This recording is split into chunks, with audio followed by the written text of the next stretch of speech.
안녕하십니까. 2020년 8월 8일 오전 새벽인데요. 지난밤에 편안히 주무셨습니까? 꿈은 행복하게 꾸셨습니까? 어제 노영민의 노영민과 비서실 6인들이 갑자기 사의를 표명했다는 속보가 뜨고 기사들을 쏟아내자 국민들이 역시 직보다는 집이야. 강남 집을 지키기 위해서 문재인한테 사표를 낸 거야 하고 조롱과 희롱이 쏟아졌죠. 국민들이 문재인을 희롱을 하는 겁니다. 그런데 왜 어제였을까? 그죠? 어제 오전에는 추미애가 윤석열 사단을 전멸시키고 완전히 윤석열을 포위하면서 추미애가 검찰을 완전히 장악을 합니다. 그 장악이 추미애 개인이 하는 거 아니겠죠. 인사 문제는 반드시 그 고검장들은 차관급이므로 그 인사 문제는 반드시 청와대 문재인의 허락을 받았을 것이다. 지금 문재인이가 아무리 바보라도 또는 문재인이가 아무리 옹고집이고 똥꼬집이라도 한쪽으로는 노심초사하면서 한쪽으로는 이러다 내가 진짜 국민 앞에 광화문으로 끌려가서 대지는 게 아닌가 하는 생각을 하고 있을 겁니다. 그러기 위해서 발악을 하는데요. 문재인은 4.15 총선이 끝난 다음에 굉장히 의기양양하고 고무가 됐을 겁니다. 그런데 불과 3개월이 지나면서 문재인의 지지율은 폭락을 거듭하고 앞으로 반등의 기미는 보이고 있지 않습니다. 그러면은 이 문재인이가 꼼수를 썼다는 거죠. 노영민과 인사수석, 민정수석 6명을 통해서 꼼수를 썼다는 거죠. 사표 내라. 예, 저희가 안 그래도 사표를 넣어서 너한테 네 얼굴에 똥칠을 한번 하려고 그랬다. 청와대 수석직이나 비서실장이 뭐가 대단하다고 나한테 20억을 벌게 해준 적이 있느냐? 나는 20억짜리, 30억짜리 아파트를 지키는 게 옳다. 네가 언제까지 청와대에서 그렇게 독야청청 네 혼자 몽상에 빠져 있을 것이냐 하고 사표를 던지려 그러고 던졌을 때 문재인과 어기가 통했다. 너희들을 자르면 아마 국민들이 부동산 폭등에 대와 부동산 폭등과 부동산 실패에 대한 원성이 너희들한테 돌아가고 나 문재인은 오롯이 임기를 마치고 노무현과 같이 신앙시 될 수 있다 하는 생각을 가지고 있었을 것이죠. 그죠? 하필이면 이때냐? 그죠? 쇼를 한 거죠. 지지율은 폭락해요.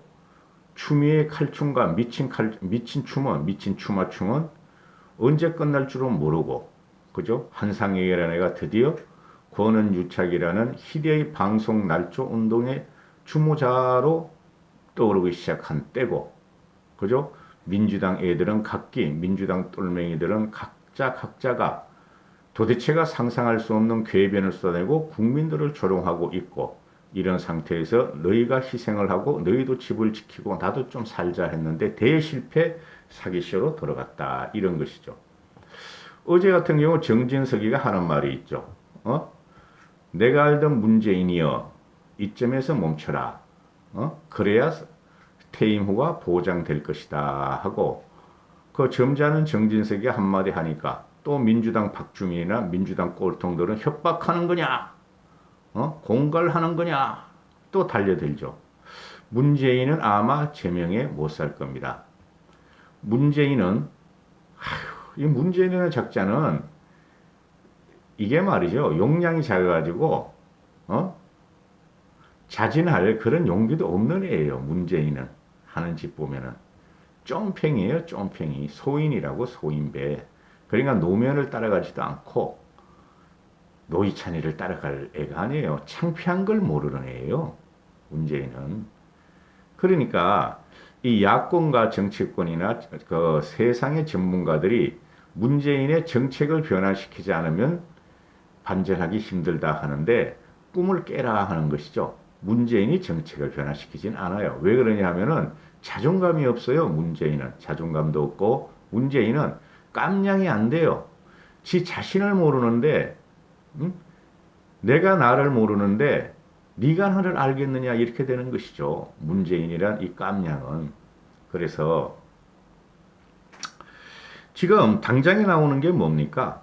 홍남기는, 김현미는, 김상조는, 그리고 또 추미애는, 한상혁이는 이 5명은 어떻게 할 거냐 하는 문제가 나오죠.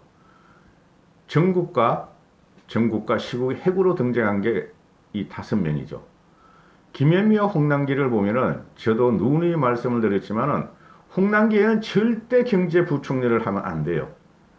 예산 전문가 있어요.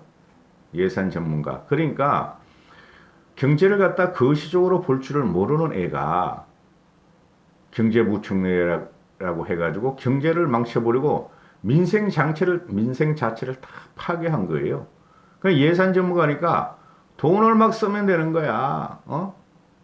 예산 어디서 들어와? 안 들어와? 그럼 또 강탈해, 강취해. 그죠? 그것뿐이 할 줄 몰라. 그래서 부동산 세금 말이야. 때려. 국민이 죽든 말든 때려. 그러면서 꽥꽥 소리치고 원고지를 읽어댑니다. 김현미 얘는 말이죠. 여유가 하도 없다는 것이 얼굴에 써 있지 않습니까?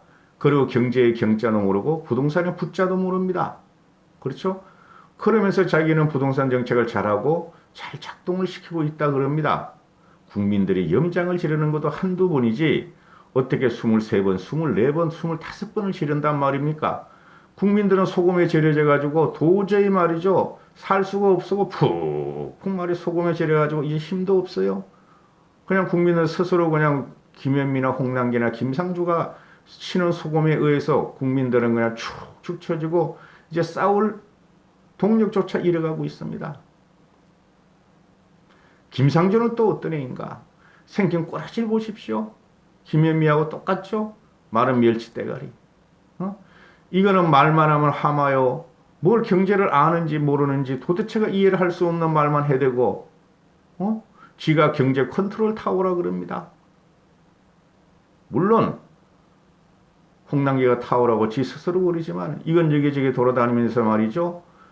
성숙되지 않는 것도 의견을 나누시다는 거고 나는 것도 지가 말을 쏟아내고 다닙니다.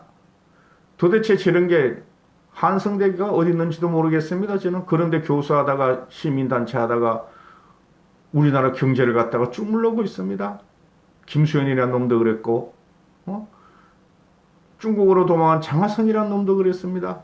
이거 모두가 누구 책임이죠? 문재인의 책임입니다.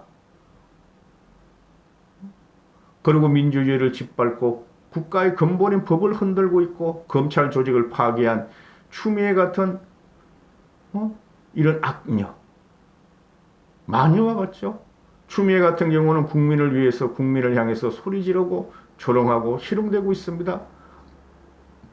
법무장관이라는 것이 국민을 희롱하고 조롱하고 있습니다. 지가 사기꾼이면서 지 주위가 다 사기꾼이면서 검찰 윤석열과 한동훈이 사기꾼이라고 주장하고 대한민국 국민을 사기꾼이라 그럽니다.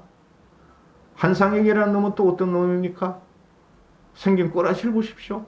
한상혁이라는 놈을 하는 꼬라지를 보니까 지금 뭐 말만 하면은 말이지 아니다 그러는데 한자만 들어가도 그렇고 문자만 들어가도 그렇고 노영민의 노자만 들어가도 고고 TV 같은 경우 노딱을 받을 정도로 이게 다 조정을 해놨습니다. 나는 상관없습니다. 근데 한상혁이라는 친구는 언론과 신문과 방송과 심지어 인터넷 찌라시와 심지어 인터넷 댓글까지 조작을 하고 있습니다. 시대의 간신이며 시대의 악마 같은 놈이죠. 일단 이 다수 놈은 찍어내야 되겠죠. 정부에서. 그죠?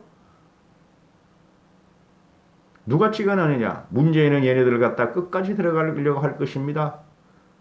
국민이 찍어내는 스프링 없죠. 일반 시민과 합리적인 지성들이 광장으로 나가야 되는 이유죠.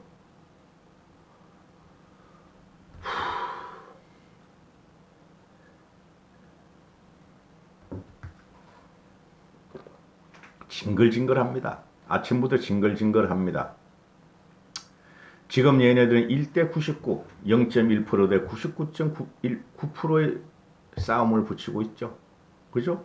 부자 대 서민, 세금 내는 소수와 세금 쓰는 다수, 서울대 지방, 강남대 비강남, 대기업 대 중소기업, 최저임금 주는 사람과 받는 사람, 정규직 대 비정규직, 사용자와 노조, 의사 대 근무수호자, 서울대 및 서울대 폐지론자, 외고 자사고 대 일반고, 장군 대 병사, 그죠? 일반 국민 대 문재인을 쫓아다니는 간신들의 대결, 이런 식으로 몰아붙이고 있죠. 참으로 한심한 나라가 되었습니다. 이 정권은 없어져야 됩니다. 태어나선 안 될 정권이었고, 이 정권은 지금 현재도 존재 자체를 용인하면 안 되는 시대가 왔습니다. 여기까지 하겠습니다. 감사합니다. 고고TV 여명이었습니다.